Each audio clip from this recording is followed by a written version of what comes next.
오늘 말씀 영적 MBTI라는 제목을 가지고 에베소 4장 11절 12절 말씀 함께 살펴보기 원합니다. 에베소 4장 11절 12절 함께 읽도록 하겠습니다. 그가 어떤 사람은 사도로, 어떤 사람은 선지자로, 어떤 사람은 복음 전하는 자로, 어떤 사람은 목사와 교사로 삼으셨으니 이는 성들을 온전하게 하여 봉사일을 하게 하며 그리스도의 몸을 세우려 하심이라. 제가 이 지금 선교회 얘기가 하고 생각만 하면요, 뭐 더워요. 열이 나. 예. 집은 없습니다. 예. 선교회에서 저란 존재도 몰라요. 그리고 거기서 수임 받고 싶은 마음도 없어요. 그런 야망도 없어요. 저는. 예. 예. 덥네. 예. 올해 제가 흥분할 일이 없고, 예. 심지어 제가 비행기 타고 이스라엘 가서도 흥분이 안 됐어요. 예, 흥분이 안 돼. 근데 좀 눈에 익는 거예요. 몇 번 갔다고, 아, 여기가 거긴가 보다. 좀 눈에 익어. 그러니까, 그리고 또, 여러분도 아시다시피 좀 뻔하거든요. 대충 뻔해요. 그냥, 거기서 뭐, 뻔하기 때문에 대충 다 뻔하지 뭐, 이제. 그러니까 좀 흥분이 안 되더라, 솔직히.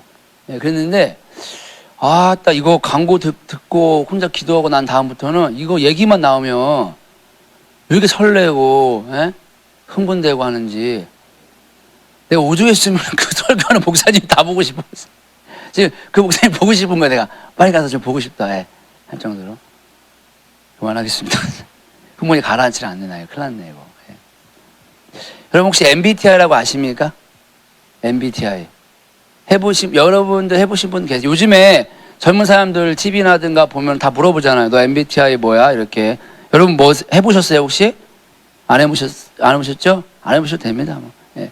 근데 이 MBTI 요즘 젊은 사람들이 많이 물어봐요. 근데 이 MBTI가 사실 오래된 거예요. 요즘 나온 게 아닙니다. 갑자기 뜨게 된 건데, 이게 이제 개인 성격 유형 검사인데, 이걸 하면은 열 몇 가지로 성격들을 다 이렇게 분석해 놨어요. 그러니까 뭐 INFJ, 뭐 INFP, 뭐 EN 뭐 이런 식으로 다 해놓은 거예요. 그러면서 우리가 인간 생활을 할 때, 이런 조직 생활을 할 때에 서로의 성격의 유형을 알자. 그러면 조금 더 우리가 이 조직의 목표를 이루어 나가는 데 있어서 원활하게 할 수 있다라고, 그래서 만든 게 개인의 심리, 성격 그런 거 파악하는 거예요. 그러니까 도움이 좀 되긴 하죠. 예를 들어서 저는 이제 INFJ거든요. 근데 사실 저는 안 믿어요. 왜 그러냐면 내가 하고 싶은 거 하는 것 같아가지고. 근데 이게 뭐 예언자형이에요, 예언자형. 이런 식이 나온 거예요. I가 좀 이렇게 내성적인 거예요. E는 외향적인 거거든요. 근데 왜냐면 제가 대학 다닐 때 했으면 저 E로 나왔을 거예요. 근데 제가 예수 믿으면서 결심을 했거든요. 예수 믿는 거는 왠지 많은 곳에 막 사방팔방 막 외향적으로 하면 안 될 것 같은 거예요. 제가 예수 처음 믿으면서 이거는 왠지 뭔가 집중해야 될 것 같은 거예요. 내가 예수님께. 그래가지고 다 끊어버렸어요. 그리고 주저앉기를 결심한 거예요. 그때부터 성격이 바뀌기 시작한 거예요. 이제 혼자 있으려고 그러고 기도하려고 그러고. 자, 그러다 보니까 이제 MBTI 하다 보니까 내향적으로 나왔어요. 자, 근데 전 내향적인 거예요. 내향적인 사람이 자꾸 어디 돌아다니라 그러고 사람 만나라 그러면 저는 어떻게 될까요? 스트레스 받는 거예요. 그러니까 내향적인 사람은 어디 가 있어야 돼요? 내향적인 거 해야 되는 거예요. 외향적인 사람은 외향적인 거 해야 되는 거예요. 그러니까 이렇게 일을 분배할 때, 업무를 분배할 때 성향에 따라서 이렇게 분배하자는 거예요. 피터 와그너가 은사 발견 설문지가 있어요. 그거 한번 해보시면 좀 도움이 될 수 있습니다. 오늘 본문이랑 연결되는 부분이 많이 있는데요. 그러니까 제가 그러니까 사회에서 하는 이 MBTI, 또 기독교 안에서 하는 이 은사 발견 둘 다 해봤는데, 물론 비슷하게 나온 게 있더라고요. 좀 신기하긴 했어요. 네, 비슷하게 나온 게 있습니다. 그래서 저의 개인적인 성향이 뭐로 나왔냐, 뭐 정확하지 100% 이런 거 아닌데, 예언, 중보기도, 가르치는 거, 지식의 말씀 이렇게 나와요.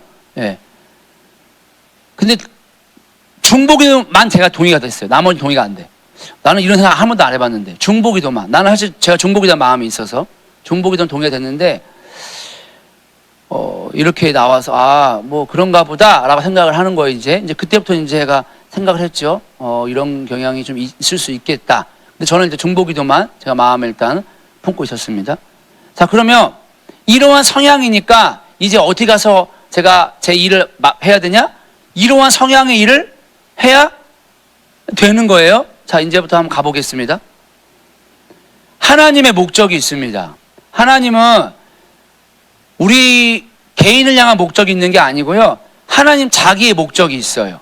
그 목적에 맞도록 우리를 부르시는 거예요.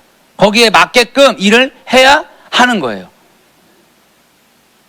그러니까 퍼즐 생각해 보면 잘 알죠? 큰 퍼즐판이 있는데 거기에 모양이 다 다르잖아요. 거기에 맞게끔 그 퍼즐 모양에 맞게끔 가 있어야 하는 거예요. 그럼 하나님의 목적은 뭐냐? 저는 창세기 12장을 통해서 봅니다. 창세기 12장에 아브라함을 불렀어요. 그래서 내가 너에게 큰 민족을 줄게, 많은 자손을 줄게, 복의 근원이 되게 하고 천하 만백이 너를 통해서 복을 받을 거야 라고 이렇게 약속을 했잖아요. 이 약속이 아브라함에게 주어졌습니다. 그리고 아브라함에게서 아들 이삭에게 주어졌고 이삭에게서 야곱으로 주어졌어요. 근데 대가 흐를 때마다 약속이 한 번도 변하지 않았어요. 계속 반복되는 거예요. 아브라함에게 했던 약속이 이삭에게도, 이삭에게 했던 약속이 야곱에게도.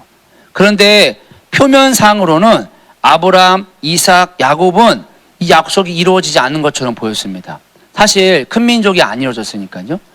그러면 아브라함, 야곱, 이삭의 이 약속이 계속 똑같은 약속이 전해지는데 언제서 가서야 이 약속이 이루어지고 있는가? 하나님의 이 목적이 이루어지고 있는가 보았더니만 이제 그 이삭의 야곱의 아들 중에서 요셉이 팔려 나갔죠.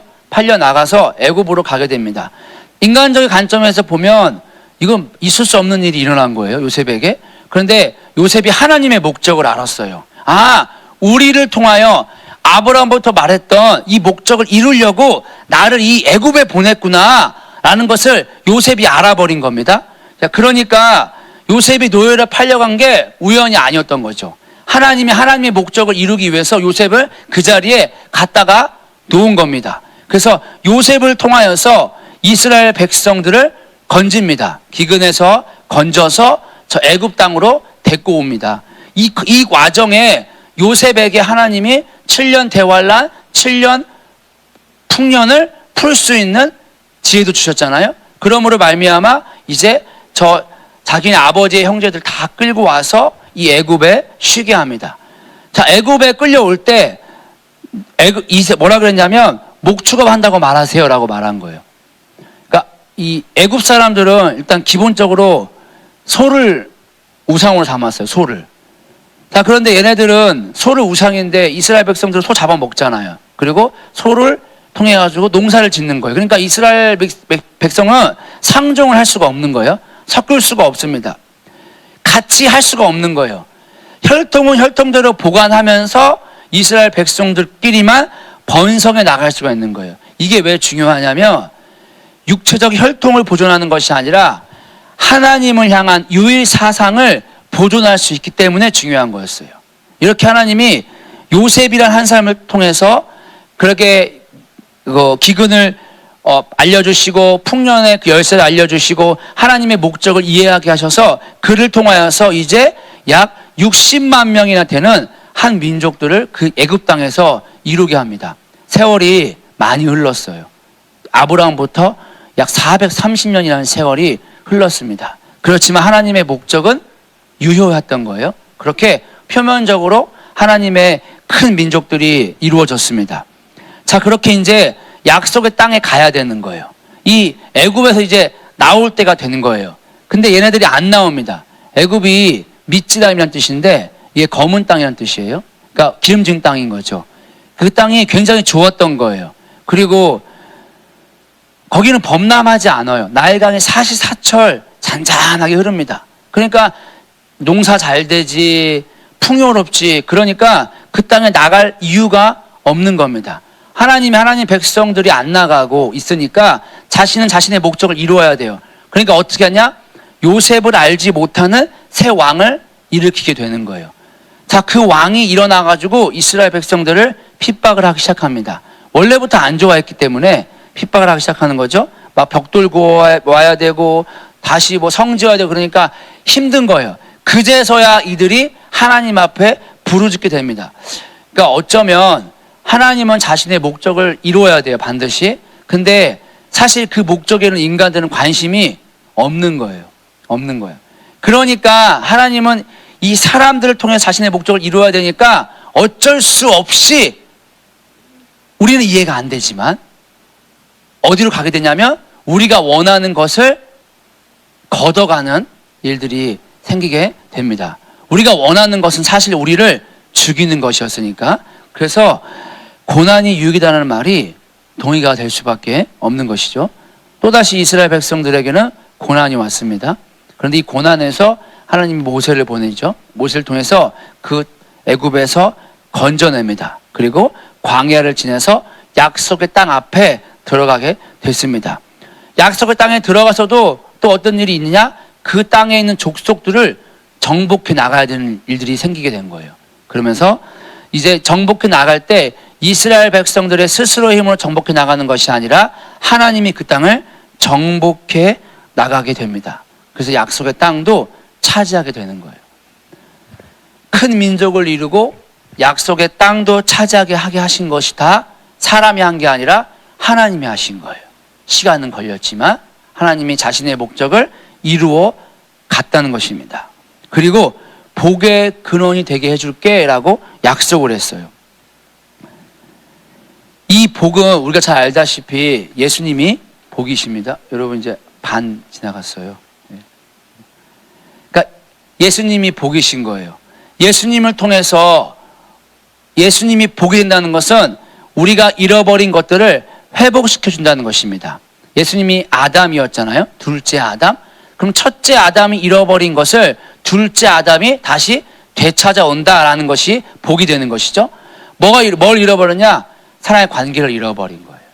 하나님의 형상을 잃어버렸습니다. 안식을 잃어버린 거예요. 이것을 둘째 아담이 되찾아 주는 것입니다. 그래서 이 모든 것들, 큰 민족을 이루고 땅을 얻고 복이 된다는 이 모든 것들을 단 한 사람을 통해서 성취되었다라고 사도 바울이 말하고 있는 거예요. 갈라디아서 3장 16절입니다. 이 약속들은 아브라함과 그 자손에게 말씀하신 것인데 여럿을 가리켜 그 자손들이라 하지 아니하시고 오직 한 사람을 가리켜 내 자손이라 하셨으니 곧 그리스도라. 그래서 예수를 통하여서 하나님의 목적이 계속해서 이루어지고 있고 예수 안에 있는 자들, 영적인 아브라함의 후손인 저와 여러분들에게도 여전히 이 하나님의 약속은 유효하다는 거예요. 그럼 저와 여러분들 통해서 큰 민족이 이루어질 것이고 약속의 땅에 들어가게 될 것이고 복의 근원 대신 그리스도 예수로 말미암아 사랑의 교제가 회복이 되고 하나님의 형상이 회복이 되고 안식을 되찾게 된다는 것을 볼 수가 있는 것입니다. 이걸 통해서 우리에게 무엇을 주셨냐면 열쇠를 주신 거예요. 그 권세를 주신 겁니다. 왜냐하면 안식을 되찾기 위해서는 반드시 뭐 해야 되냐? 짓밟는 일이 있는 거예요. 적들을. 그래서 그 승리의 면류관들을 우리가 취할 것을 약속하고 있는 것입니다. 이 하나님의 목적들이 반드시 이루어질 겁니다. 교회를 통해서. 그런데 하나 남았어요. 하나. 안식을 누리되 하나 남았는데 제가 방금 말한 것처럼 천하 만민이 너로 말미암아 복을 얻게 될 거야 라고 하는 거예요. 천하 만민에게 이것이 흘러가야 되는 거예요. 이 천하 만민이 교회로 말미암아 하나님과 사랑의 교제가 회복이 되고 하나님의 형상이 회복되고 그로 말미암아 안식을 얻게 되는 것, 그 복이 천하 만민에게 흘러가야 될 것이 남아있는 것입니다. 이 아브라함의 후손, 교회가 이 일을 감당해야 되는 것이죠. 감당하되 각자의 모양대로 감당하도록 불렀다는 것입니다.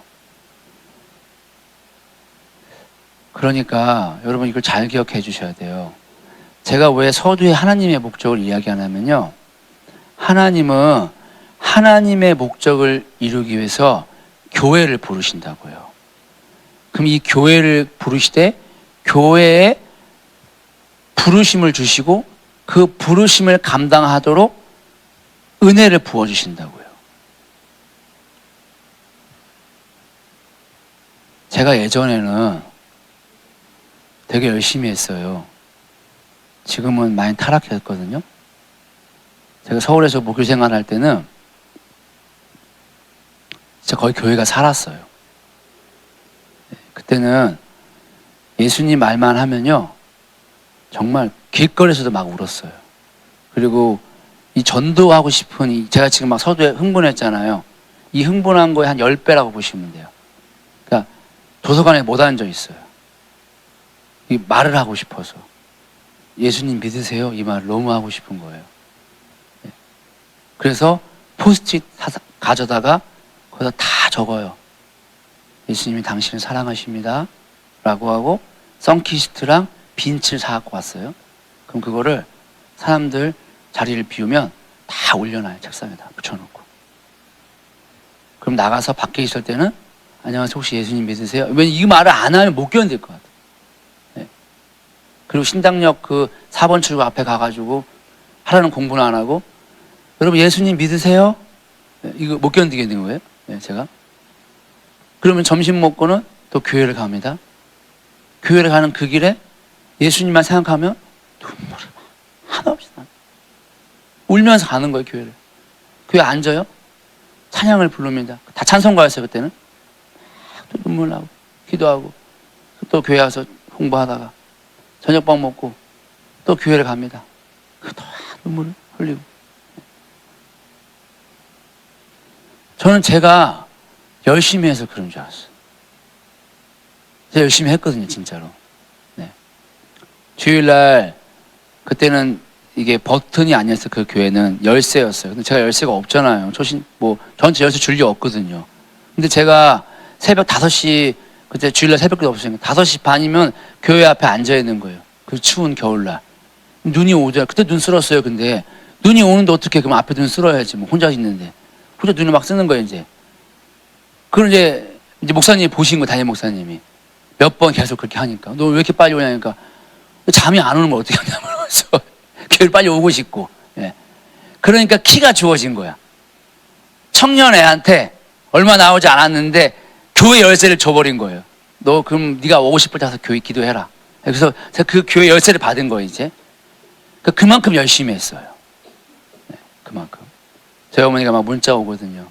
나는 뼈가 빠지게 일하고 있는데 너는 교회가 있구나. 마음이 힘들어. 근데 다리는 교회를 가고 있어. 일 못 하거든요. 근데 그 교회 일이 되게 많았어요. 근데 그 일이 너무 하고 싶은 거예요. 꼭 다쳐요. 막 계단, 제가 그래서 이거 무서워하는 거예요. 이거 타고 올라가다가 떨어졌어, 막 내가. 일을 못 하니까 떨어지는 거야. 그래서 예. 페인트 칠하는 떨어져 버린 거야, 내가. 예. 왜 제가 이 얘기를 하냐? 저 그렇게 열심히 했거든요. 기도를 뭘 할지 몰라. 근데 기다렸어요. 저한테 기도할 제목 좀 알려주세요. 그러면 막 기도 제목 떠올라요. 그 교회에 있는 성도들인 거예요. 누군지 몰라. 근데 얼굴은 제가 아니까. 그럼 막 기도를 해. 그럼 눈물이 그렇게 나. 그럼 1, 2주 뒤에 들려. 그분이 갑자기 그럼 전 더 신나는 거예요. 그럼 또 앉아서 물어보는 거야. 누구 기도할까요? 알려주세요. 저 기도할게요. 그 기도하고 있으면 딱 3명 남아요. 사모님, 당시 청년부 회장, 그다음에 저. 그럼 제 안에 이제 저분들보다 더 오래 해야지. 막 기도하는 거예요. 그럼 금요일 날 기도하다 보면 새벽 4시, 새벽 5시, 밤 새는 거예요, 막 기도하다가. 저는 제가 그렇게 열심히 하는 게 저한테 은혜를 부어줘서 열심히 한 거라 생각했어요. 근데 그게 아니더라고요.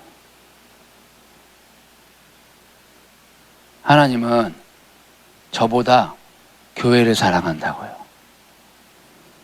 당시 그 교회 성산중앙교회인데 그 성산중앙교회를 사랑해서 그 교회를 향한 어떠한 부르심을 감당하기 위해서 저에게 은혜를 베푼 거였어요. 제가 그게 알아지니까 그 다음부터는 내게 부어지는 것보다 교회에게 하나님이 부어진 은혜가 너무 사모가 되는 거예요. 아, 그렇구나. 그러니까 제가 교회를 사랑하게 되더라고요. 여러분들 한 분 한 분에게 붓는 은혜가 여러분들을 사랑해서 붓는 것보다 여러분이 속한 영광교회를 하나님이 하나님의 목적으로 사용하고 싶기 때문에 여러분 한 분 한 분에게 은혜를 부으시는 거예요. 그러니까 은혜를 개인화시키면 안 된다고요. 내게 아니에요. 그 은혜는. 그 은혜는 하나님의 목적을 이루기 위해서 여러분들에게 은혜를 부어주시는 거예요. 자, 이게 차이점이 큽니다. 여러분 그 다음부터는 그러면 어떤 마음이 생기는 줄 아세요? 제가 했던 건데 서울에서 저 그때 부끄러운 고백 하나, 저 술도 먹고 갔어요. 술을 아직 못 끊었을 때 술이 취한 상태로 교회를 간 거예요. 술을 먹었는데 다리가 교회를 가. 다리가 신기하대 그거. 술이 안 깼어. 새벽 5시까지 술을 먹었어. 성신여대에서 술이 안 깨. 근데 아직 나도 모르게 지하철 타고 내리니까 행당역인데 거기가 행당역 앞에 와 있는 거예요. 아침 7시에. 그럼 어떻게 해? 술 냄새 나는데 그 교회를 가는 거예요.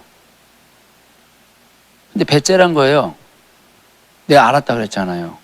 하나님, 다 너무 힘드네. 술이 못 끊겠어.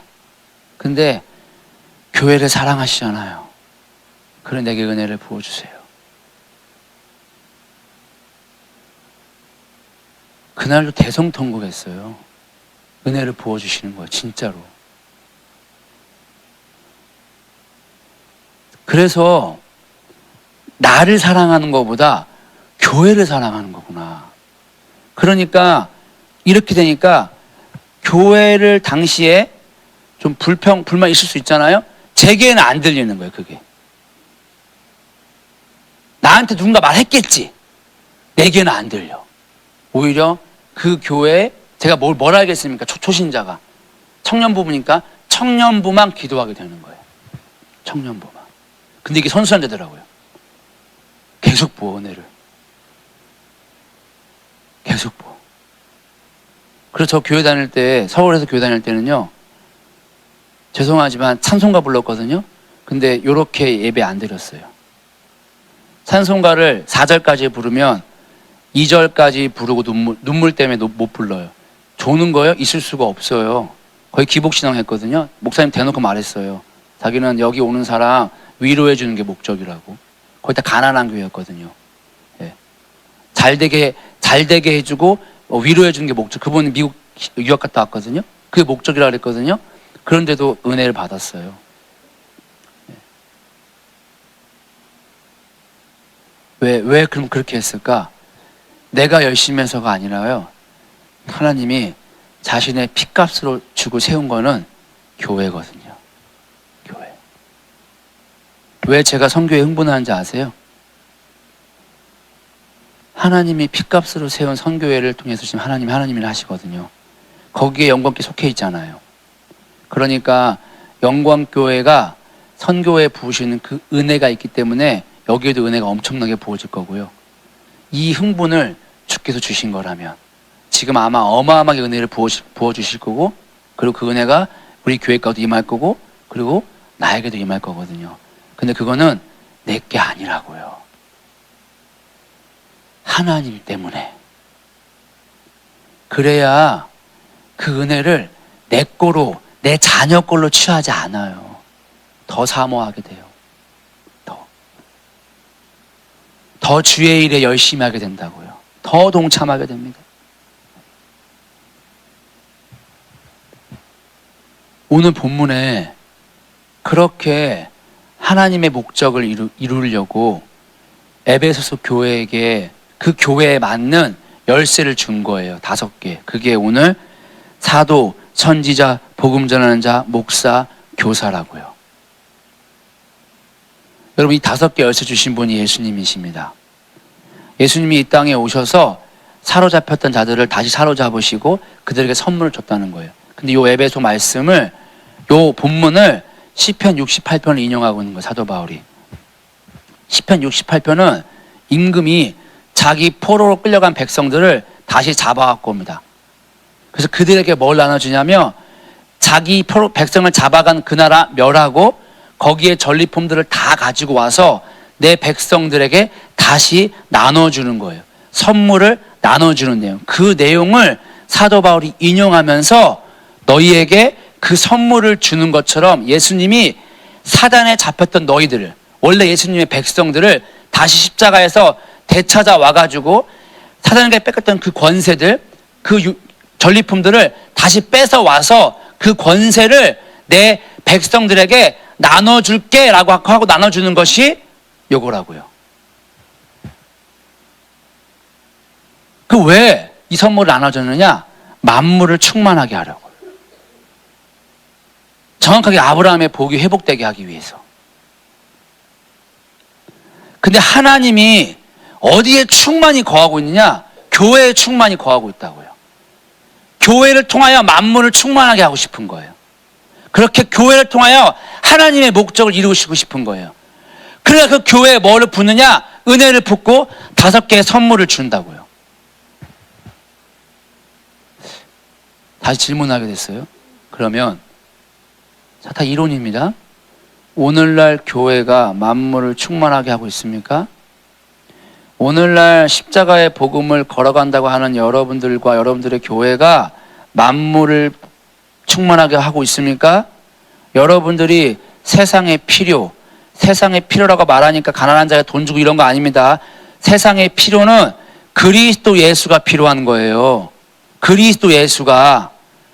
죽어가는 자에게 생명을 줘야지 죽어가는 자에게 밥 줘봤자 뭔 의미가 있습니까? 사형수에게 금은보화 주면 무슨 의미가 있습니까? 사형수에게 너 그 사형 안 받아도 돼 라고 생명을 줘야 의미가 있죠. 그 필요를 채워주고 있냐는 거예요. 그리고 심각해지는 거예요. 그래서 이 하나하나가 이론으로 넘어가면 안 되는 거예요. 오늘날 교회들을 어떻게 볼까요? 공황장애 걸리고 많은 정신병이 지금 엄청나게 많은 이 시점에서 자녀에 대한 상담, 자녀들이 거의 지금 뭐 제정신이 아니잖아요? ADHD인가? ADHD인가? 그런 병, 뭐 정신 막 많은데, 자, 이런 아이들이 교회로 옵니까? 아니면 유튜브로 갑니까? 세상에 어떻게 살아야 될지 지혜를 얻고자 교회로 옵니까? 아니면 유튜브로 갑니까? 심지어 교회 안에도 많아요.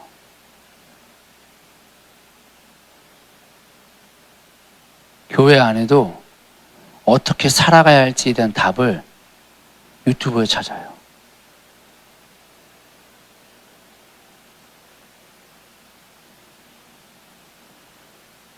아프지만 더 이상 교회는 세상이 보기 답이 아닙니다. 답이 없다고요, 교회가.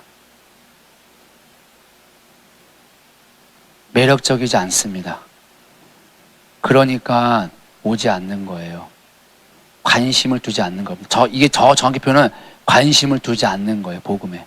매력이 없어요. 그러면 하나님의 목적을 이루지 않으실까? 아니요, 반드시 이루신다는 거예요.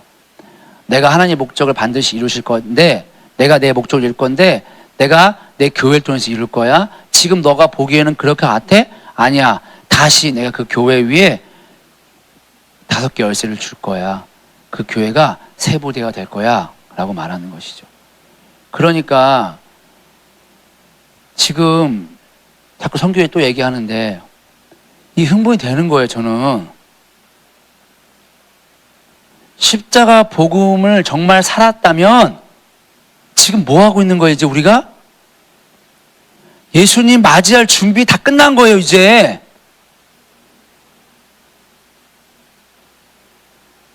매일매일 번제단의 삶과 물두멍의 삶, 말씀에 의한 삶과 십자가에 의한 삶을 성령으로 살아가고 있었다면 우리가 하나님과의 교제뿐만 아니라 하나님의 형상으로 회복됐다고요.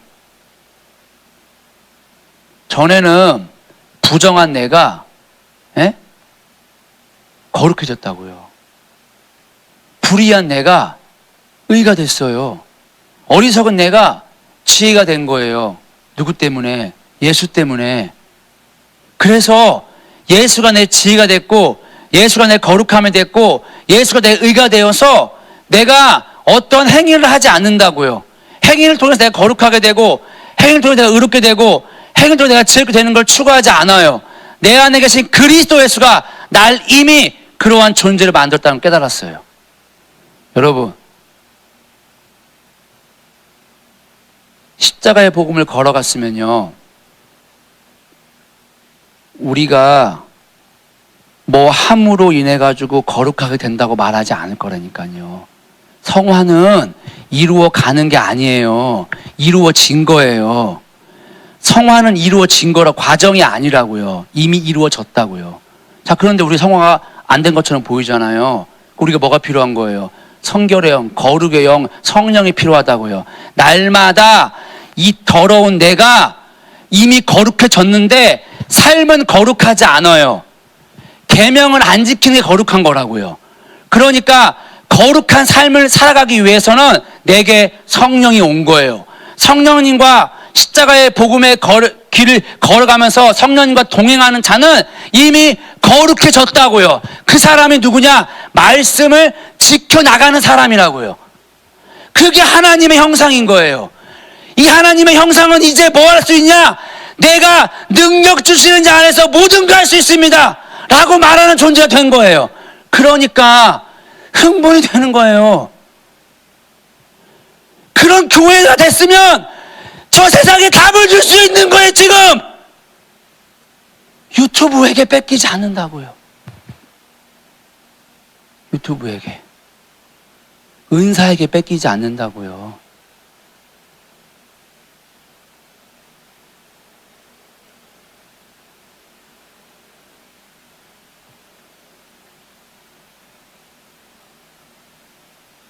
그러니까 저는 이걸 준비하면서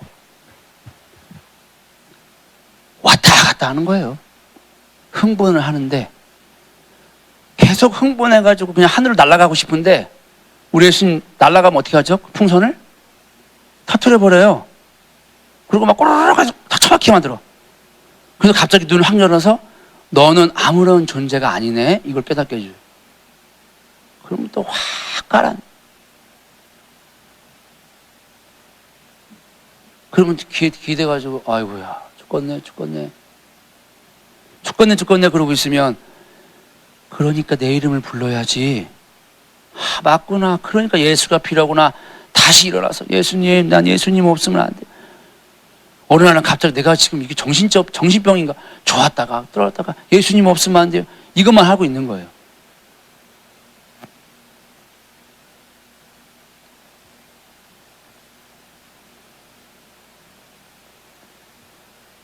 그럼 제가 왜 흥분되는지, 우리가 십자가 복음 따라갔으니까 그럼 지금 그런 교회라고요. 답을 줄 수가 있다고요. 생명을 줄 수 있어요.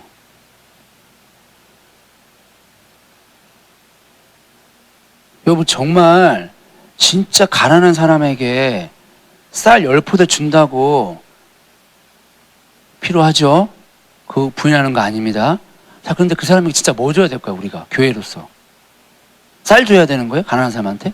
진짜로? 강주혁 권사님, 뭐 줘야 되죠? 생명을 줘야죠.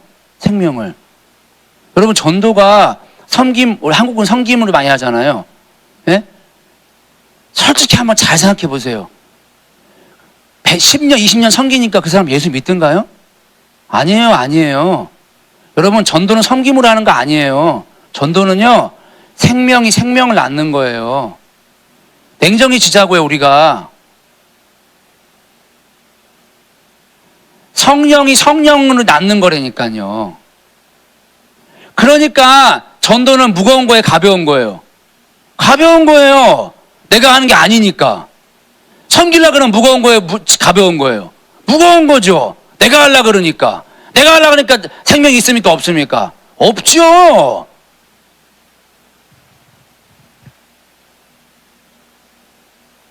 그러니까 선물을 주잖아요, 우리한테.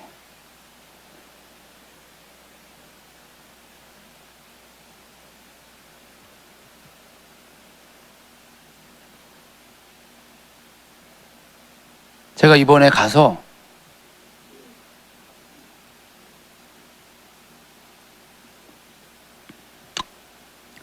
먼저는 예수님이 이 선물을 다 받았어요. 예수님이 사도였어요. 히브리서 3장 1절에 그러므로 함께 하늘의 부르심을 받은 거룩한 형제들아 우리가 믿는 도리의 사도이시며 대제사장이신 신 예수를 깊이 생각하라. 예수님이 사도였습니다. 예수님이 선지자였잖아요.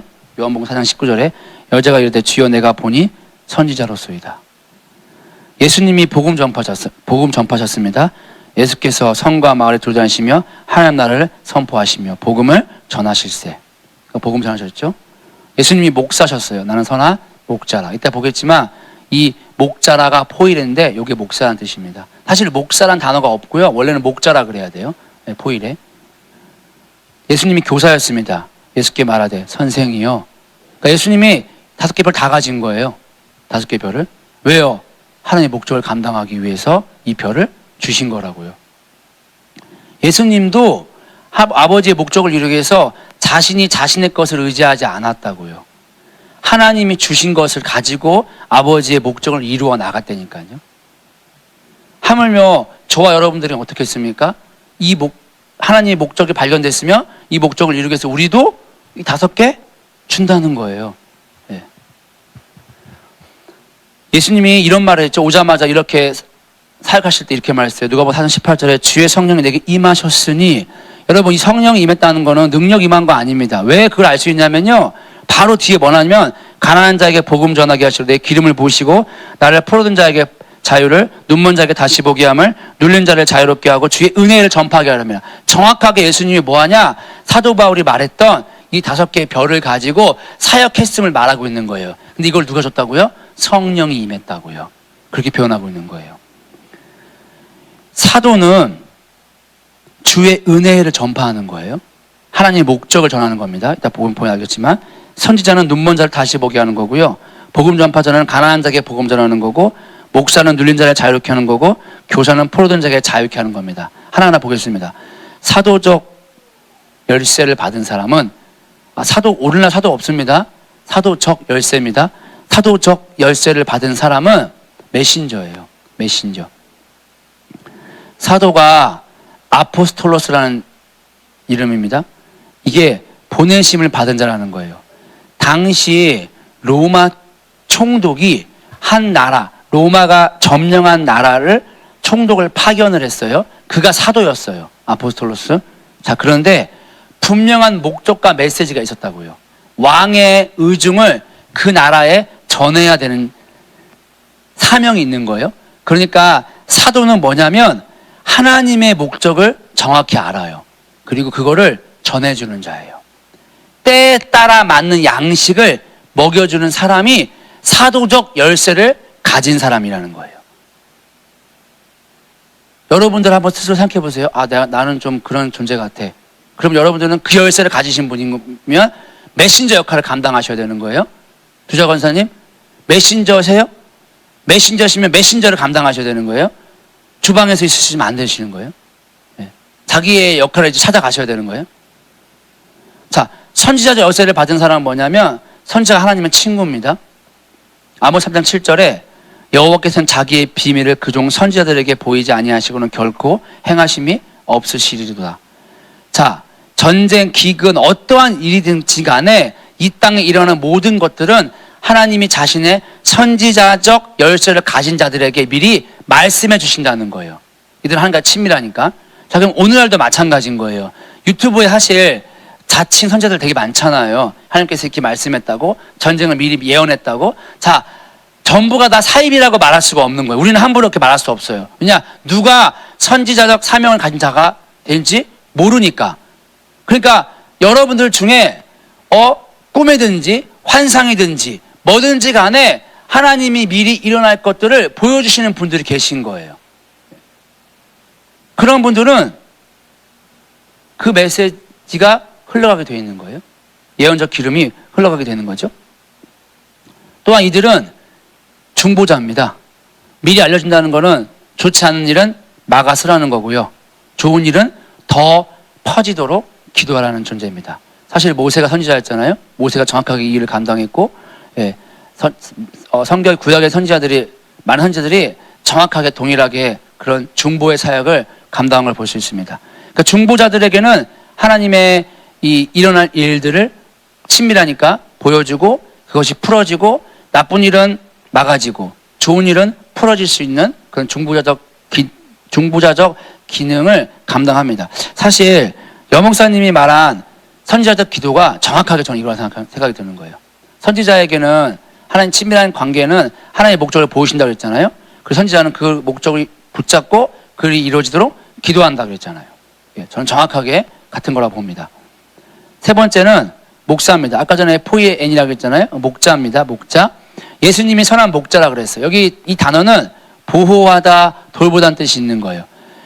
교회 안에 성도를 보호하고 돌보는 것에 관심 있는 사람들이 있어요. 목자적 부르심을 가진 사람은. 자, 양들을 할 때 이리가 쳐들어오죠, 양들이. 그럼 이를 어떻게 해야 돼요? 쫓아 내겠죠? 또 상처 입은 자들을 치료해 주겠죠.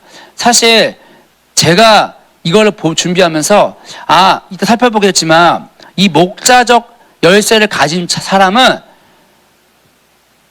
치유의 은사와 축사의 은사가 같이 올 수 있겠다는 생각이 들었어요. 왜냐하면 몰아내야 되고 치료해 줘야 되니까. 다섯 번째는 교사입니다.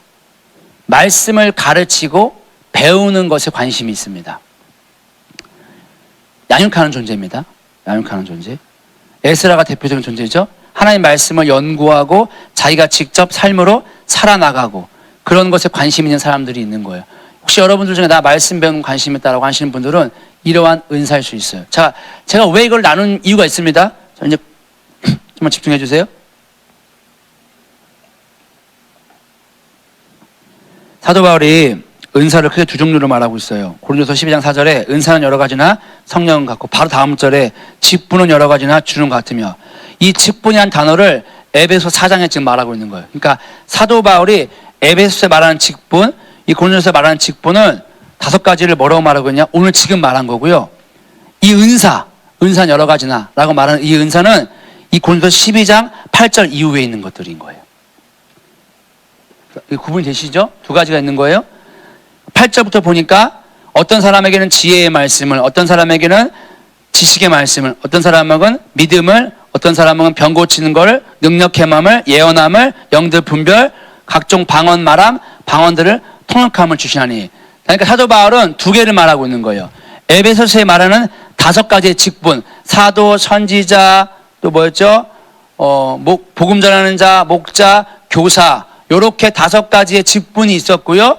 그들을 앞서서 각각의 은사가 9개가 따로 있다고 말하는 거예요. 자, 그러니까 제가 MBTI를 왜 서두에 말했느냐? 이런 거예요. 내가 사도적 직분, 그 열쇠를 받았어요. 그런데 어떠한 은사를 받았느냐?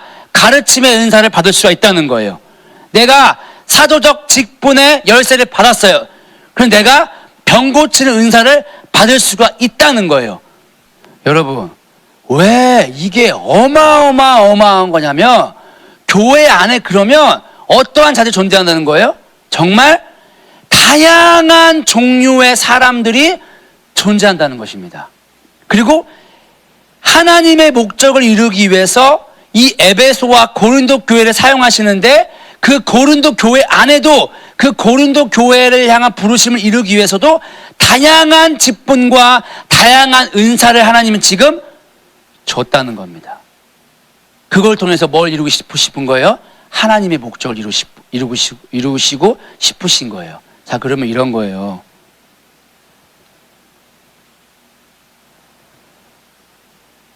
안민석 집사님이 가르치는 교사의 직분을 받았어요.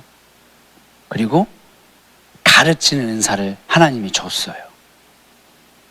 그런데 나가서 나는 코에 바람이 들어가야 돼요 라고 하면서 나가서 막 전도하고 댕겨. 그러면 우리 예수님이 어떻게 할까요? 뒷골 잡는 거예요. 그게 아닌데.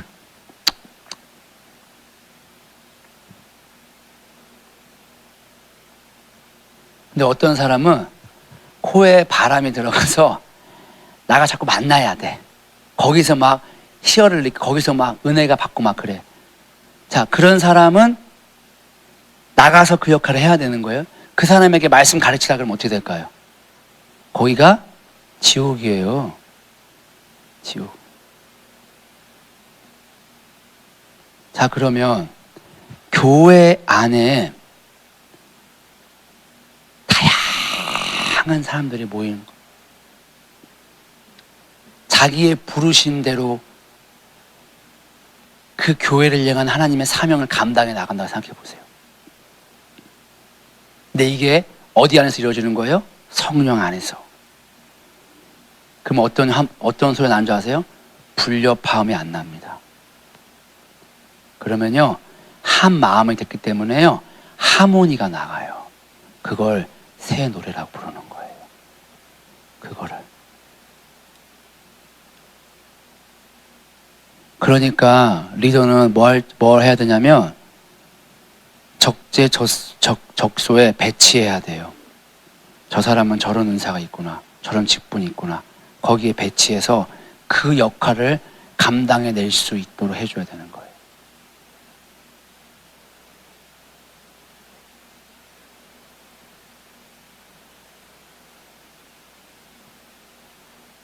우리 홍 권사님이 개인적인 생각인데 가르치는 은사가 있어요. 제가 홍 권사님한테 많이 배웠거든요. 지혜를. 탁월해요. 이론, 제가 그때 많이 배웠어요. 되게 중요한 걸 저한테 말씀해 주셨어요. 가르치는 은사가 제가 보기 있는 것 같아요. 자, 그런데 그럼 홍 권사님 같은 분은 가르치는 은사가 있다고 치면 가르친 자리에 가 있어야 되는 거죠. 근데 주방에 가서 기웃기웃거리면 누굴 가르치는 거예요? 주방에 막 요리를 가르칩니까, 누구를? 그러면 교회 손해인 거예요. 하나님 손해인 거예요. 예. 여러분, 자기 자리에 가 있어야 돼요. 여러분들은 그러면 여러분들의 부르심, 하나님의 선명한 목적을 받고 여러분들 한 분 한 분을 향한 이 사도 바울이 말한 직분, 내가 어느 직분인지 그 직분을 알고 계시고 그 직분을 이루기 위해서는 뭘 구해야 되겠어요? 내가 할 수 있는 게 아니니까 은사를 찾아야죠. 그럼 그 은사 구하는 게 나쁜 거 좋은 거예요? 당연히 구하는 거예요. 당연히. 예. 그냥 어머나 나는 치유 은사가 너무 좋아 보여, 치유 은사 주세요. 그거는 절대 안 줘요. 절대 안 주는 거예요. 부르심이 거기가 아닌데. 예. 근데 내가 목자로서의 부르심이 있다고요. 제가 봤잖아요. 보호해야 된다고요. 돌봐야 되는 거예요. 그러면 저 이리를 쫓아내야 되고 상처 입으면 치료해 줘야 되니까 제가 준비하면서 보기에 목자의 직분을 가진 사람은 치유와 축사의 은사를 구하면 주실 수 있겠다라는 생각이 드는 거예요. 그런데 목자이면서도 나는 가르침의 은사를 원해라고 하면 주시게 하겠죠. 뭐 달라고 하면 안 주시겠습니까, 우리 주님이? 그런데 교사인 직분을 가진 사람이 뭘 구해야 되겠어요? 가르치는 은사를 구해야 되는 거예요. 가르치는 은사를. 그렇게 자신의 직분에 맞게끔 은사를 구해 나갔을 때 어떤 일이 이루어지느냐? 에베소 4장 12절에 성도를 온전하게 하며 봉사일을 하게 하며 그리스도의 몸을 세우려 하심이라. 교회가 세워집니다. 교회가. 여러분, 요 성도를 온전하게 하며 봉사일을 하게 하며 그리스도 몸을 세운다, 이게요, 은사가요, 카리스 마타스, 어렵다. 카리스 마타스예요. 카리스가 은혜라는 뜻입니다. 근데 이 카리스가 카라에서 왔어요. 지금 제가 한국말로 하니까 다 틀린 것 같죠? 헬라어는 똑같아요. 원어가, 어근이. 근데 카라는 기쁨이란 뜻이에요. 자, 이게 무슨 말이냐?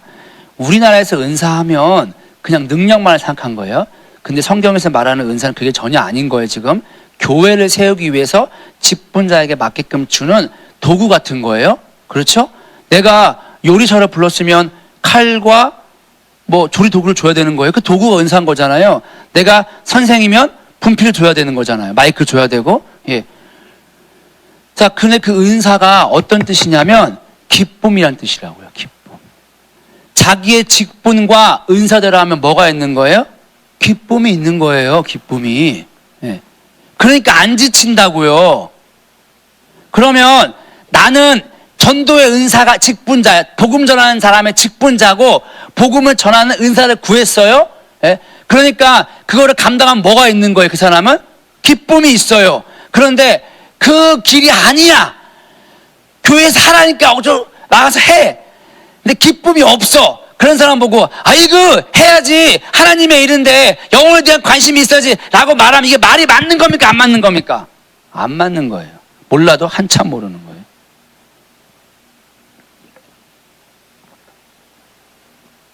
교회는 획일적이지 않다고요. 다양성이 있다고요.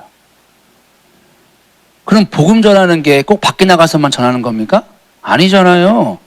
가르치는 사람은 가르치는 걸로 얼마나 전할 수 있습니다. 지금 같은 세상에. 유튜브 한번 찍어 보십시오. 거기 조회수 천만 나오고 만도 아니고 천이면 1000명이 클릭한 거잖아요. 나가서 떼양볕 전하는 것보다 1000명이 훨씬 전해지는 거예요, 여러분. 복음 전하는 거는요, 하나님이 교회에서 하나님 목적을 이루시는 거는 내가 받은 직분을 감당해서 그 자리에 있을 때 하나님의 일을 이루시는 거예요. 거기에 기쁨이 있다고요. 그러니까 여러분들이 어디에 기쁨이 있으시냐고요. 어디에. 이 성도를 온전케 하는 것도 원래 자리로 돌아가는 거라고요. 원래 자리로. 자기의 부르신 직분에 따라서 은사를 통해서 하나님의 그 사명을 감당해 나아갔을 때 원래 자리, 하나님과의 교제의 자리로 돌아가게 되는 겁니다. 그렇게 교회가 세워집니다. 그렇게 세워진 교회가 이제 무엇을 감당하는 거예요? 하나 남았다고요. 천하 만민에게 복을 전하는 거라고요. 내 부르심대로. 내가 가진 은사대로.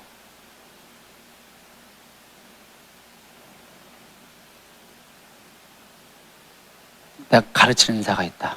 나 교사 같다. 강재원 원사님 눈 피하고 계시잖아요. 교사 같으시죠? 교사시죠? 근데 왜 교사를 안 하시고 지금? 종우동 교사 들어오세요, 그러면. 단순히 교사만 말하는 게 아니야, 사실은 이거는. 엄밀히 따지면. 그럼 이제 강재원 원사님 뭐 하셔야 되는 거예요? 말씀을 연구하고 실제로 내가 살아내고 그거를 가르치는 자리에 가 계셔야 되는 거죠. 그리고 이걸 하기 위해서 은사를 구하셔야 되고요. 더 구할 때는 에스라에게 부었던 기름을 나에게도 부어주십시오라고 하시면 되겠죠.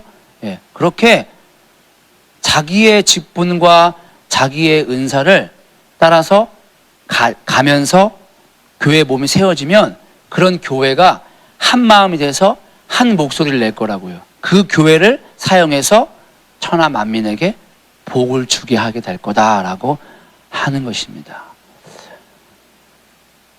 생각만 해도 감사하고 흥분이 됩니다. 지금 여기 앉아있는 분들이 제가 몇 분인지 알지 못하겠지만 2명이든 3명이든 상관없어요. 자기의 부르심대로만 가면은 너무너무 아름다운 거예요. 획일화 되는 게 아니라고요, 우리는. 현실은 어렵다고요. 그러면 어려운 현실대로 여러분 가실래요? 아니면 한번 성경대로 그렇게 한번 가보시려고 몸부림이라도 쳐봐야 되는 거 아니겠습니까, 우리가? 한국교회가 사실은 1인 한 10인 사역을 하나요? 원래는 1인 1사역이 정상이죠. 원래는. 예. 원래 1인 1사역이 돼야 됩니다. 너무나 많은 걸 맡으면 지치게 되어 있습니다. 저는 영광교회가 지금 하나님이 행하시는 일들을 설명히 보았을 거라 확신하고, 그리고 그 일에 이 영광교회의 사명이 무엇인지 여러분들이 잘 아실 거라 확신하고, 그걸 안다면 이제 여러분 한 분 한 분을 향한 그 하나님의 직분을 여러분들이 깨달으시고 그것을 이루기 위해서 그 도구, 은사를 구하며 나아갈 때 그런 여러분들이 적재적소에 들어가서 하나님의 이 사명을 감당해 내시면 그것이 다름으로 끝나는 것이 아니라 조화를 이루는 하모니가 되어서 하나님의 뜻을 이루는 천하 만민의 복이 전해지는 그런 교회로 정말 쓰임 받기를 예수님의 이름으로 축원합니다. 정말 축원합니다. 영광교회는 그렇게 사용받을 겁니다. 축원합니다. 예. 진심으로 축원합니다. 예. 꼭 반드시 기도하고 제가 어디선가 저도 나름대로 저만 하나님이 교회를 개척하게나 하실 수 있다 그때가 된다면 꼭 들어볼게요. 그렇게 되기를 축복합니다. 예. 기도하고 마치겠습니다.